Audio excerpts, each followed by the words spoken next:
politics, sports, movies. You're listening to the Let Me Bend Your Ear podcast. Welcome to the Let Me Bend Your Ear podcast. My name is Frank, and I'm the host of the show. Thank you for listening. If this is your first time listening, thanks for checking the show out. If you're a return listener, thanks for coming back and continuing to listen. The show is available on the following apps: Apple Podcast, Google Podcast, Amazon Music, Spotify, Stitcher, TuneIn, and CastBox. If you listen to the show using one of these apps, please click subscribe, and this will allow you to receive notifications when new episodes are uploaded. You can also listen to episodes on the show's Facebook page, which can be found by searching for Let Me Bend Your Ear. Episodes are also available on the show's YouTube channel. Just search for Let Me Bend Your Ear podcast. This podcast covers 3 different topics: politics, sports, and movies. Each episode is dedicated to one of these topics. You can also follow the show on social media. The handle for Twitter is @BendYourEarPod. This is also the handle for Instagram. If you want to email the show, the email is bendyourearpodcast@gmail.com. If you're not using a podcasting app to listen to the show, you can always get episodes directly from the website, which is located at www.letmebendYourEar.com. I'm happy to introduce the debut of Hidden Horror Gems with Niamh. This will be a recurring feature on the podcast where horror buff Niamh will review a foreign horror film or lesser known horror film. She's a buff on that, so I'm very proud to introduce this new segment. Hope you enjoy it. Welcome to Hidden Horror Gems with Niamh. I'm Niamh. I think I've appeared on the show around 3 times before this. So you may have heard me mention that I'm an author on a true crime blog. The blog is crimeinmypocket.com. And I'm also on Twitter then. If you want to find updates on posts and things like that, it's @crimeinmypocket. I'm here today, though, to discuss some horror movies that may not be as widely known. I'm hoping to cover everything from underrated films, indie horrors, and a topic we're going to cover today, which is foreign horrors. So just non-English, subtitled, things like that. Today we're looking at the 2003 horror movie. In the UK, it was called Switchblade Romance. I think in the US, US and Canada, it was marketed as High Tension. And of course, its original name in France is Haute Tension. I'm very sorry for the pronunciation. Now, the film was directed by Alexandre Agier. He also wrote alongside Gregory Levasseur. Again, I am so sorry for the pronunciation. Agier's name may be familiar as he also directed The Hills Have Eyes, the 2006 version. I really enjoyed that one. Mirrors in 2008. Another film I've seen, Piranha 3D in 2010. That was the remake of the Piranha movies. Horns in 2013, and most recently then Crawl in 2019. Now, Haute Tension, Switchblade Romance, High Tension, is the film that sort of catapulted him to international fame as a director. I actually discovered this movie by accident around about when it first came out, I'd say. My family rented it from our VHS store, our local VHS. I'm showing my age there. We weren't aware that it actually was in French, that it was a foreign film. But as the movie went on, it did live up to its name, and it lived up to its name with the high tension. And we actually got sucked into the story and did enjoy. Now, before I discuss the plot and get into giving you an idea of what's in store, I would also like to discuss a controversy that was actually linked to this movie.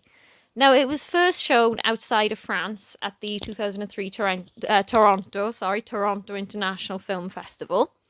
After the screening, it was picked up by Lionsgate and given a wide release. Now, critics and fans noticed that the plot was very similar to the 1995 Dean Koontz novel, Intensity. Now, Koontz himself addressed this on his website, and he said he found the film so puerile, so disgusting, and so intellectually bankrupt that he didn't want the association that would come from suing, so having his name give the movie publicity.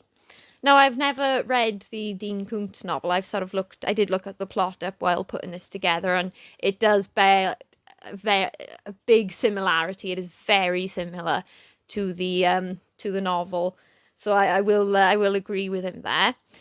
The movie opens with two young women, Marie and Alex, driving and chatting about about a trip they're taking to stay at Alex's house for the weekend to study.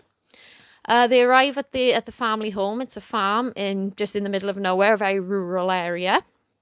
As they get there, they have dinner with the family, and the evening sort of goes quiet. They just go to bed. In the night, then there's a knock at the door, and Alex's father opens the door, letting in a violent serial killer. He quickly and gruesomely kills the family and abducts Alex. Now, in the middle of all this, Marie has managed to hide herself. The killer doesn't know she's there at all. She's managed to cover that she's staying there. And as he leaves, she hides in his truck. And from then on, it turns into a nail-biting journey through the countryside as Marie tries to save a friend, evade the violent serial killer, and many big twists and questions are raised through the journey then. Now, the murders are very graphic, as is written in many reviews, with Time magazine including it in their list of 10 most ridiculously violent films. Now, the violence was very graphic. You look at one of the decapitation scenes that's one of the ones that really stayed with me. Actually, it is very gruesome, very graphic, very very messy. But I didn't feel personally that it was really an issue when you looked at how good the story was, whether the plot was sort of based on something else or taken from something else. It was a good story.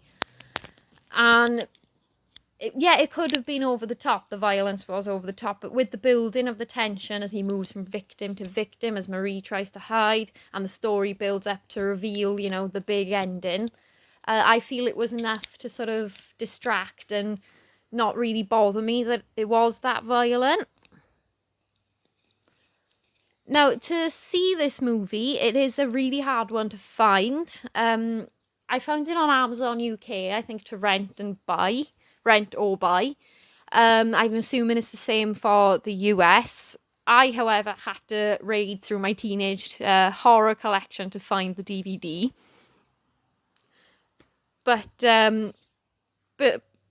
But despite the hate it can get, it is worth it. I do think it stands as a decent horror and thriller, as I suppose the novel Intensity would be if it was adapted into a film, because it is a good story.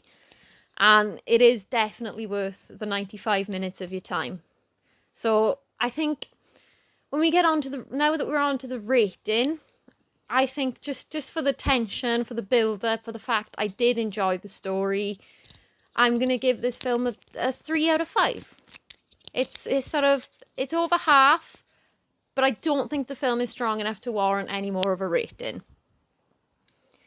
Now, just before we finish the segment, I would like to thank Let Me Bend Your Ear podcast for inviting me to do this segment, for having me on. It's always a pleasure. I always have fun geeking out about all things horror. And I hope I've given everyone a nice, new and different suggestion to try. Like I said, it's definitely worth it. And if you are a horror fan, you like sort of your obscure horrors, you'll enjoy this one. It'll be worth it. Now, if you've enjoyed my presence here, as I said at the start, feel free to check out my true crime blog. It's crimeinmypocket.com with my Twitter page and you can follow me on Twitter as well on my Twitter page @crimeinmypocket. Once again, thank you. Thank you for listening to the show. If you're listening to the show on Apple Podcasts or any other app, please take a moment to rate and review. This is a quick and easy way you can help the show attain a higher profile in searches when people are seeking out new podcasts. Another way you can help raise the profile of the podcast if you enjoyed what you heard or you think a friend might like it, is to share the episode on your social media. This is another easy way to help the show reach a wider audience. The podcast is available on the following apps: Apple Podcasts, Google Podcasts, Amazon Music, Spotify, Stitcher, TuneIn, and CastBox. The show is also available on both YouTube and Facebook. Episodes can also be downloaded directly from the website at www.letmebendyyourear.com. If you want to email the show, the email is bendyourearpodcast@gmail.com. Again, thank you for listening, and I hope everyone has a great week.